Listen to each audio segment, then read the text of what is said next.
Ikuzo! Welcome back to the Shonen Table. Watashi wa Manuel. I'm Gafar. And here's the best anime of the week. At number 5, I have Marriage Toxin. The Poison Master got active. At the beginning of this episode, it was actually a slow start, but it did pick up in the end, and it did deliver. So the Poison Master, we saw he got hands.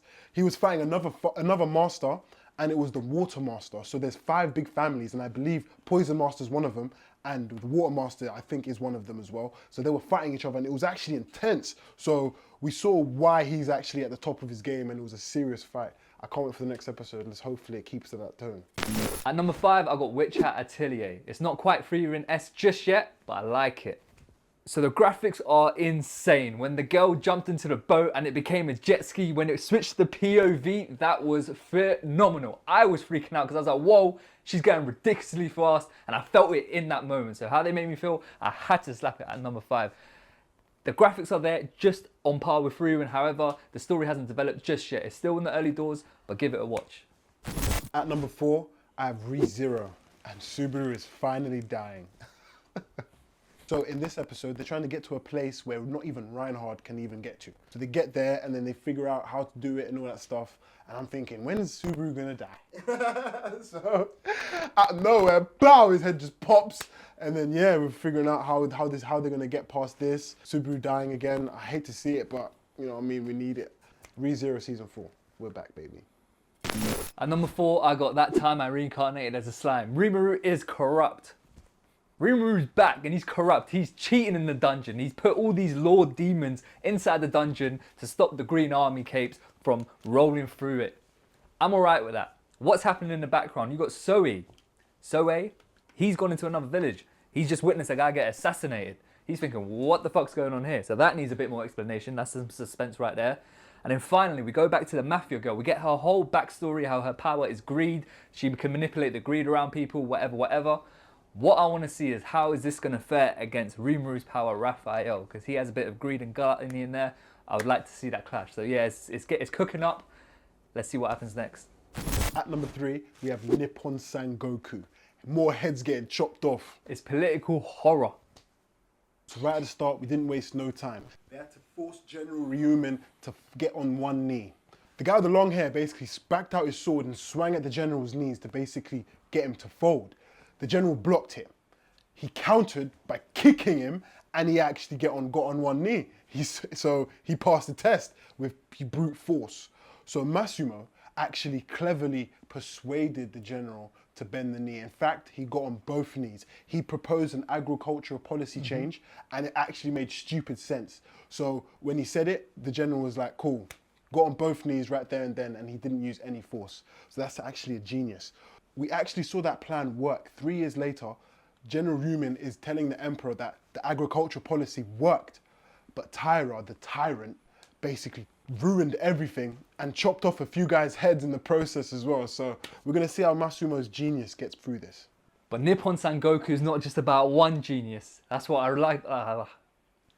That's what I love about this show. There's actually 3 masterminds. You've got Shitsune, the guy with the sword. You've got Ryomen, the general that they're working under. And Atoro, the main character, Misumi. Power is shifting. None of them agree with the current leader, the Taira. But we want to see that they're all on their own path, trying to obtain the same thing. What's nuts is that Ryomen, the general, and Atoro, they have actually a similar ideology. And they're going to play a similar game. But they are not aware of that. Shitsune, on the other hand, he has a complete different way. But what's nuts is that all 3 working on the same team, trying to get to the same position, but they don't know about the other one's plans. Watch out. At number 2 this week, we have Petals of Reincarnation. We got more historical figures with more powers, baby. Up first, we have Erwin Schrödinger. And yes, it's the cat in the box guy. So his power was he can choose what reality is. Like, if it can happen, he can make it happen, basically. All the cat in the box and all that stuff, yeah. Pretty powerful guy. Up next, we have Jubei Mitsuyoshi. Who are they? They are 17th century legendary samurai. They used to train some shoguns back in the day. What's this guy known for? He's got an eye patch. Apparently lost it in a duel to his father. So he's swinging around with a sword. What happens then? He vanishes. And he comes back 10 years later like nothing's happened to resume his previous work. He went to become a wandering samurai. Then we've got Charles Darwin. And we're talking about he can evolve at any time. meaning mid-fight he can adapt into any creature and transform into anything in the world. That is pretty cold. One of the best powers. Up next, we got Jahangir from the Mughal Empire, son of Akbar from the 1600s. His wife was Nur Jahan. He was in charge of a vast empire that led art, luxury, and justice. My favorite one is the White Death, the famous sniper with 500 Soviet Union kills, and his power reflects that. So he had like some sort of snowy domain, which was something like a hunting ground, and he was shooting another sniper, which aura, mad aura. Then we got the immortal soldier, Hiroshi Funisaka, Japanese World War II soldier. This guy couldn't die. They threw grenades at him. They were shooting guns at him. He would receive damage, but he would still continue to go back into war. They said, this guy is immortal. Let's name him the Immortal Soldier. That was definitely a number 2 spot for this week, 100%. Can't wait to see who they throw at us next. At number 1, we have Wistoria Wand and Sword. We're straight into war. They let the dwarves out.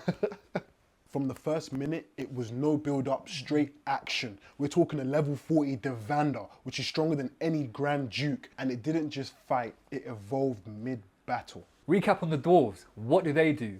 They are master craftsmen and they forge the weapons that channel the magic.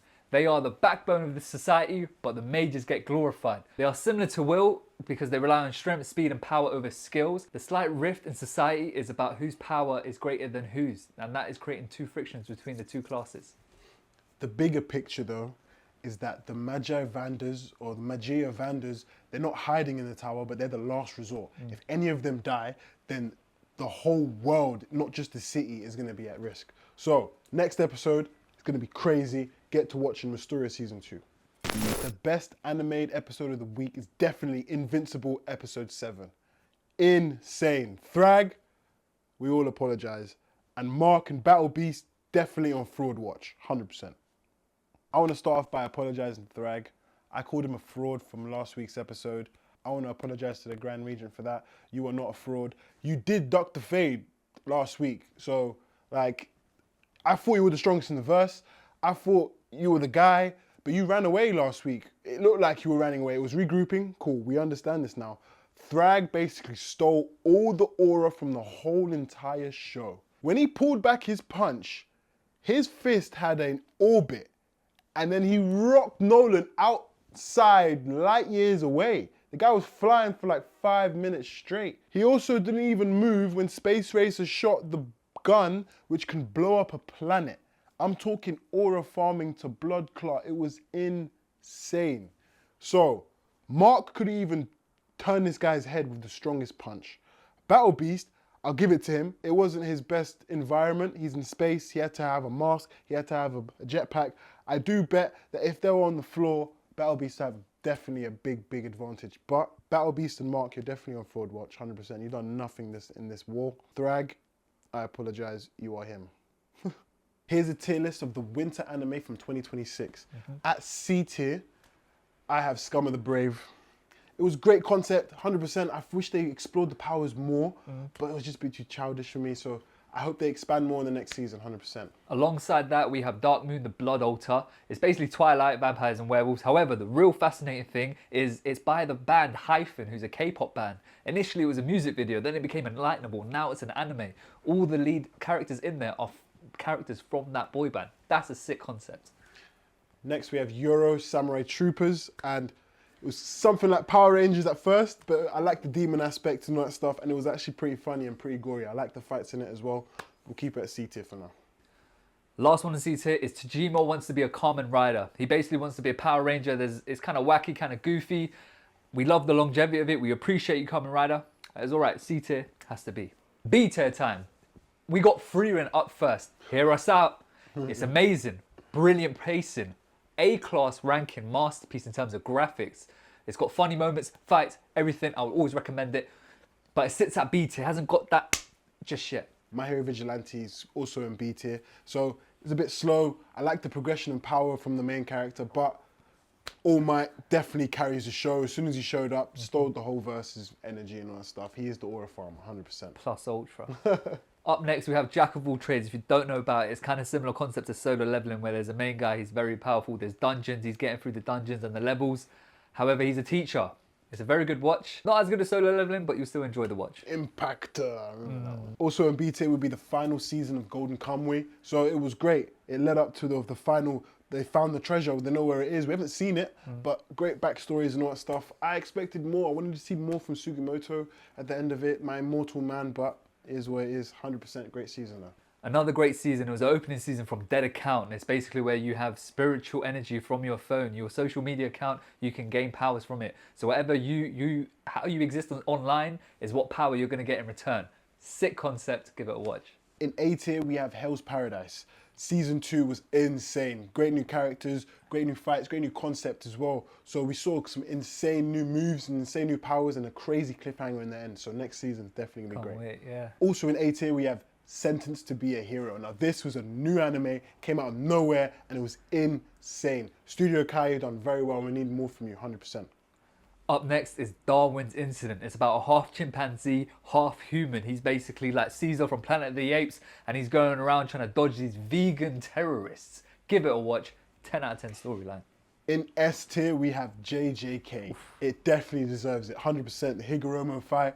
We have the introduction of Takoba or Tata, whatever his name is. Megumi's Domain. We had Utah, triple domain expansion. Oh, definitely S tier, 100%. Fire Force is right next to it. You have to respect it. I have to wear headphones while I watch this. It was its final episode. Final season has to be in there. They broke the fourth wall. There's humans involved in the 2D world. 2D, 3D is crazy. Insane. And they went out with a bang. We've got a lot of fights, great storyline, and they set up a whole different anime verse. For the anime of the season, we have Fate Strange Fake. It was big, it was massive, insane fights. Graphics are always up there. And we had Gilgamesh dying, so many moments. Flat dying, oh my God. My favourite character. They brought in flipping Hercules. You got Gilgamesh. You got Francois Pilati, crazy Italian person. You got Jack the Ripper. All these historical figures. All this crazy, like, they got the Black Plague in there. You don't know, there's twists and turns every round the corner. No character is safe. Animation was up there. Storylines up there. Animated season for sure. We definitely can't wait for season 2 on this one. Anime Lookalikes. I don't know about lookalike, but personality-wise, I think Zlatan Ibrahimovic is definitely Vegeta. Yeah. He's a Saiyan. Yeah. He's definitely a Saiyan, 100%. If I'm going personality, I'm going to say Nikolai Tesla and Senku from Dr. Stone. Okay. Both pioneers, both science. Geniuses. They could bring the world back from zero. Okay. Definitely, we heard this one before. Muzan. As Michael Jackson. Bro, it's insane. I think he done it on purpose. I don't know. If we're going down that route, I'm going to say Light Yagami. Okay. And Napoleon Bonaparte. Okay, so like they're conquerors. Did you feel like that? Conquerors, god complexes, think they should destined to rule the whole world. Yep, they're together. 100%. I would go Johann Liebert as Ted Bundy. So like personality-wise, like he was charming and all that stuff, and he was smart. Okay. And like they're both crazy people. Like they're both serial killers. You know what I mean? So quite a little link there. 100%. Okay, I'm gonna take it different. He's on the £50 note.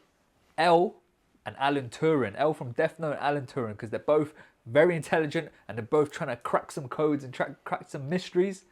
I think they're a good pair personality-wise. Kizaru and Adam Sandler, bro. Yeah. Insane. Slap some shades on him, a little 5 o'clock shadow, curly hair, don't give him a trim for a week. That's Kizaru right there. Mayuri from Bleach, one of the captains, and Joseph Mangeli. Who is this guy? He's an SS from the Germans from back in the day. He was called the Angel of Death. Now, if there's not a mad scientist in real life, it has to be this guy. This guy is exactly like Mayuri, but from the past. I got a good one. Lookalike. Hisoka. Oh, God. And Jeffree Star. Tell me something different. Oh, same hair, elongated face. You're not wrong, I guess. You're not wrong. I'd say more like, what's his name? Bonclair. Bonclair, definitely that Jeffree Star for real. Give us some more lookalikes in the comments. And that's another episode of the Shonen Table. Thank you guys for watching. Please like, comment, and subscribe. Ikazuh.